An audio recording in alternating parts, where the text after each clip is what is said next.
Hey everybody, it's Lon Seidman. We've got another unboxing, and this one is the Legion Y730 from Lenovo. This is on loan from Lenovo, so they'll be getting this back when we're done reviewing it.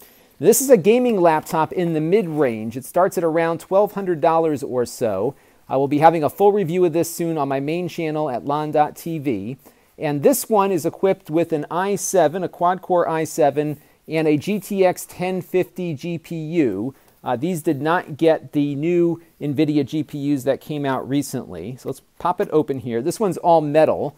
We looked at one recently from Lenovo that was plastic. So this one is the kind of the higher end version of it.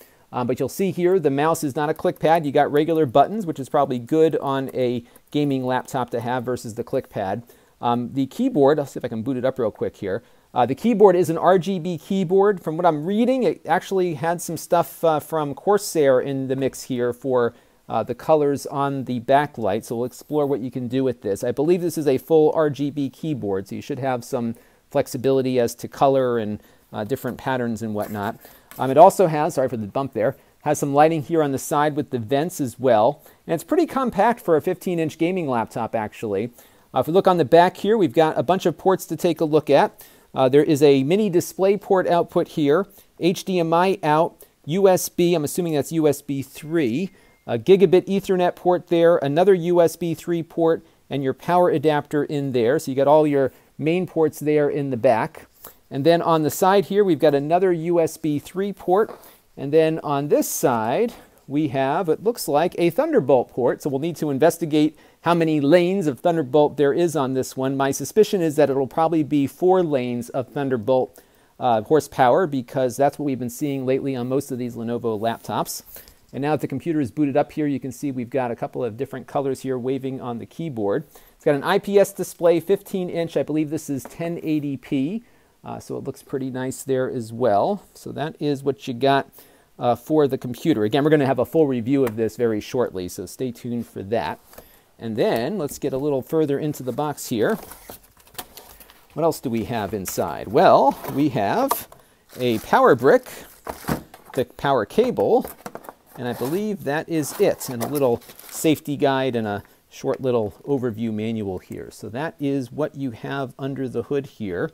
And it looks like these USB ports are Gen 2 ports because it's got the little 10 next to the USB icon. So those should be delivering some pretty decent speeds on the back there, which is good to see as well. So what I'm going to do is get the software loaded up onto this laptop and begin my review analysis of it. And we should have something up in the next couple of days. I like it though. It feels really nice to hold here. Oh, you know what we need to do is take it apart and see how we can upgrade it. So let me go get some of this stuff cleared off the desk and we'll see what's inside, and then we'll wrap this up. Okay, so I got the back of the case taken up. It's not that difficult to get it open. I've got my magnetic screw holder here. You do have to unscrew all of these screws and then pop the entire bottom portion off the computer here. But once you do that, you're in.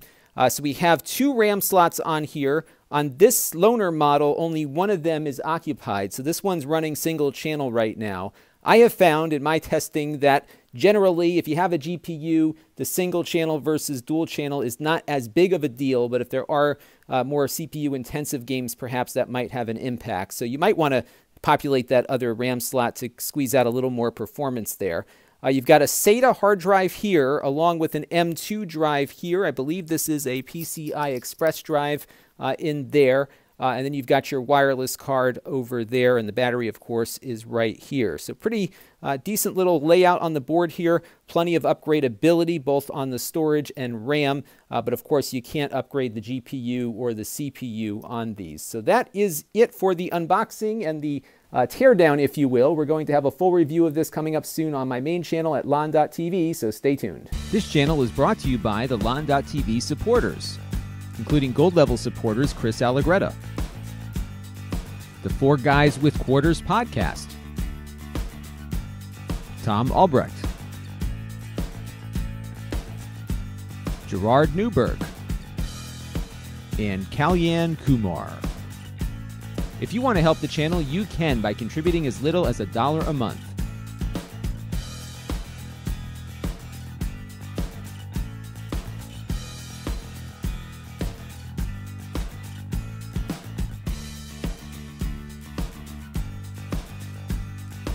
Head over to lon.tv/support to learn more.